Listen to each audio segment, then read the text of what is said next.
दुनिया के एक भूले बिसरे कोने में प्राचीन जंगलों से घिरा हुआ और सदा गोधूलि में डूबा हुआ भूत हवेली का गांव बसा हुआ था। यह एकांत बस्ती समय के बंधन से अछूती और बाहरी दुनिया से अनजान एक ऐसी जगह थी जहां परछाइयां रहस्यों के साथ नाचती थीं और फुसफुसाहट एक हजार अनकही कहानियों के बोझ से गूंजती थी। यह गांव उतना ही पुराना था जितना कि समय, और इसके निवासी हमेशा डर के साए में जीते थे। वे सीधे साधे लोग थे जो इस निर्दयी जमीन से मुश्किल से गुजारा करते थे। वे प्रकृति के साथ तालमेल बिठाकर रहते थे, उसकी शक्ति का सम्मान करते थे और उसके प्रकोप से डरते थे। लेकिन उनके शांतिपूर्ण जीवन में उस समय भूचाल आ गया जब एक अजनबी का आगमन हुआ जो अंधेरे में लिपटा हुआ एक ऐसा आदमी था जिसने उनकी आत्माओं के बदले उन्हें समृद्धि और शक्ति का वादा किया। उस अजनबी ने अपना नाम काला अघोरी बताया, एक ऐसा नाम जिसे ग्रामीण फुसफुसाहट में लेते थे। वह एक जादूगर था, काले जादू का उस्ताद, जो एक जहरीले सांप की तरह उनकी जिंदगी में घुस आया था। उसकी आंखें एक अशुभ रोशनी से चमक रही थीं। काला अघोरी ने ग्रामीणों से अनकही दौलत, भरपूर फसल और दुनिया की बुराइयों से सुरक्षा का वादा किया। उसने प्राचीन अनुष्ठानों, शक्तिशाली देवताओं और उस अप्रयुक्त क्षमता के बारे में बताया जो उनके गांव के बीचों बीच सुप्त पड़ी थी। पहले तो ग्रामीण जादूगर और उसके वादों से सावधान थे। उन्होंने काले जादू और उसकी भयानक कीमत के बारे में कहानियां सुनी थीं। लेकिन काला अघोरी बहुत ही शातिर था। उसने अपने शब्दों को रेशमी धागों की तरह बुना, उनके मन को मोह लिया और उनके दिलों को लालच और महत्वाकांक्षा से भर दिया। उसने उनके डर का फायदा उठाया।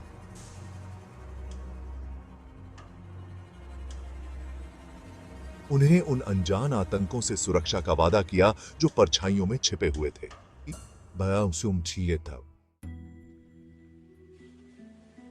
एक एक करके ग्रामीण काला अघोरी के प्रलोभनों में आ गए। वे आधी रात को इकट्ठा हुए। उनके चेहरे मशालों की टिमटिमाती लौ से रोशन थे और उन्होंने जादूगर के प्रति निष्ठा की शपथ ली।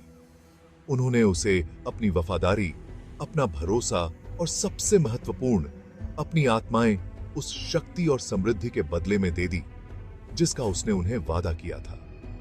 काला अघोरी मुस्कुराया, एक क्रूर, शिकारी मुस्कुराहट जिसने उनकी रीढ़ की हड्डी को कंपा दिया।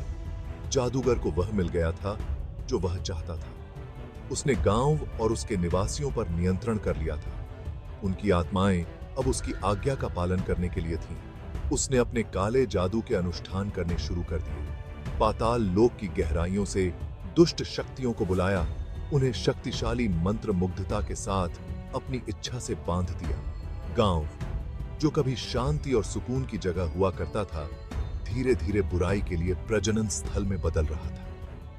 प्रजनन स्थल विजयी था।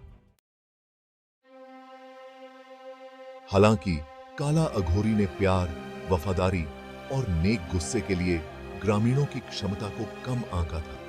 ग्राम प्रधान दुर्गा नाम की एक बुद्धिमान महिला के नेतृत्व में ग्रामीणों के एक छोटे से समूह ने जादूगर के धोखे को समझ लिया था। उन्होंने उस बुराई को पहचान लिया जो वह उनके बीच ला रहा था और उन्होंने उसे रोकने की कसम खाई, चाहे कोई भी कीमत क्यों न चुकानी पड़े। दुर्गा ने ग्रामीणों को एकजुट किया, उन्हें उनके पूर्वजों, उनकी परंपराओं और उनके घर की पवित्रता की याद दिलाई। एक साथ उन्होंने काला अघोरी का सामना किया।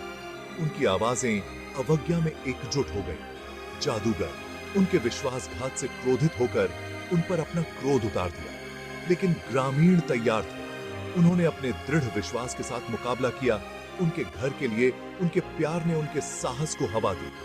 अंत में उन्होंने जादूगर पर काबू पा लिया। उसे अपने क्रोध की आग में जाली जंजीरों से जकड़ लिया। उन्होंने गांव के बीच में एक चिता बनाई जिसकी लपटें आकाश की ओर पहुंच रही थीं और काला अघोरी को उस आग में फेंक दिया। भाग 5। रात में फुसफुसाहट। जैसे ही जादूगर जल रहा था, उसकी चीखें पूरे गांव में गूंज उठीं। एक धीमी, गुर्राने वाली फुसफुसाहट हवा में सरसराहट करती प्रतीत हो रही थी। काला अघोरी ने ग्रामीणों को शाप दिया। उसने जमीन, फसलों, जानवरों और गांव की सीमा के भीतर मौजूद हर जीवित चीज को शाप दिया। मेरी आत्मा हमेशा इस गांव को सताएगी। मेरा बदला तेज और बेरहम होगा। भाग 6। श्राप का असर होना। पहले तो भूत हवेली में जीवन सामान्य रूप से चलता रहा। ग्रामीणों ने अपने घरों का पुनर्निर्माण किया, अपनी फसलें फिर से लगाईं और उन भयावह घटनाओं को भूलने की कोशिश की जिनके वे गवाह बने थे। लेकिन काला अघोरी के श्राप को इतनी आसानी से भुलाया नहीं जा सकता था। गांव में अजीब और गरीब घटनाएं होने लगीं।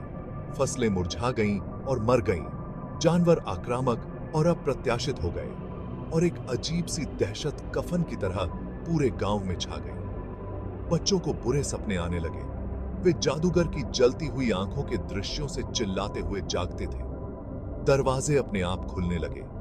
टिमटिमाती हुई लालटेन की रोशनी में परछाइयां नाचती थीं और फुसफुसाहट उनके घरों की दीवारों से ही निकलती हुई प्रतीत हो रही थी। ग्रामीण हमेशा डर के साए में जी रहे थे। काला अघोरी के श्राप की निरंतर याद उन्हें सता रही थी। भाग 7। जवाब की एक बेताब तलाश। गांव की प्रधान दुर्गा जानती थी कि उन्हें श्राप को तोड़ने के लिए कुछ करना होगा। उसने अपने पूर्वजों की आत्माओं से मार्गदर्शन मांगते हुए प्राचीन ग्रंथों का अध्ययन किया। उसने अपने जीवन में घुसपैठ करने वाली बुराई को दूर भगाने की उम्मीद में शक्तिशाली औषधि बना, लेकिन कुछ भी काम नहीं आया। काला अघोरी का श्राप बहुत शक्तिशाली था। उसकी नफरत गांव के ताने बाने में बहुत गहराई से समा गई थी। समाधान के लिए बेताब ग्रामीण एक दूसरे पर टूट पड़े।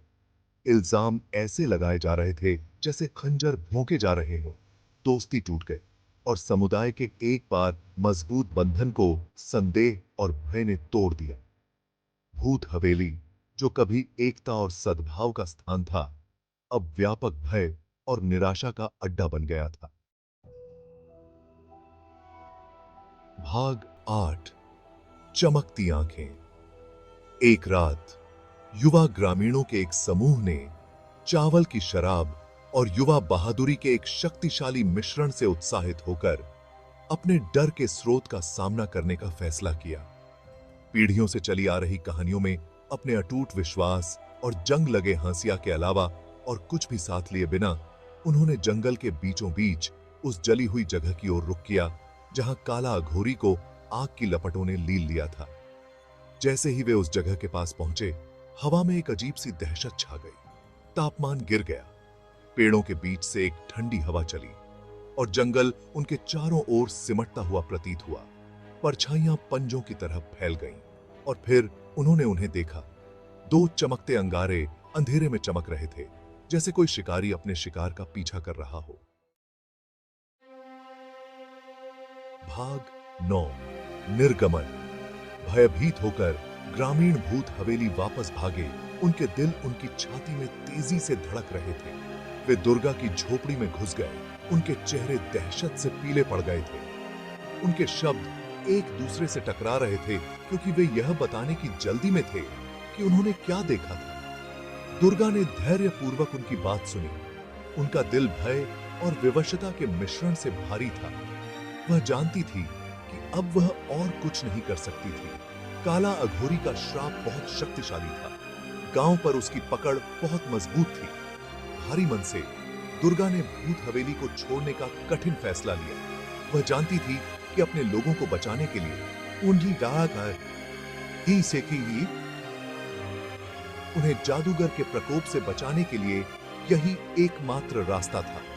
और इसलिए जैसे ही सूरज अपने अंतिम पड़ाव पर पहुंचा, शापित गांव में लंबी लंबी परछाइयां पड़ने लगीं। भूत हवेली के ग्रामीण अपना मामूली सामान समेटे और रात में भाग गए, उस घर को हमेशा के लिए पीछे छोड़ते हुए जहां वे पैदा हुए थे। भाग 10। शापित लोगों की खामोशी। आज भूत हवेली खाली पड़ी है, जो नफरत और निराशा की विनाशकारी शक्ति का एक उजाड़ प्रमाण है। घर खाली पड़े हैं, उनके दरवाजे खामोश शोक मनाने वालों के मुंह की तरह खुल रहे हैं। खेतों में घास फूस उगाई है, फसलें बहुत पहले ही मुरझाकर मर चुकी हैं, और जंगल, जो कभी जीवन और जीविका का स्रोत था, अब एक मौन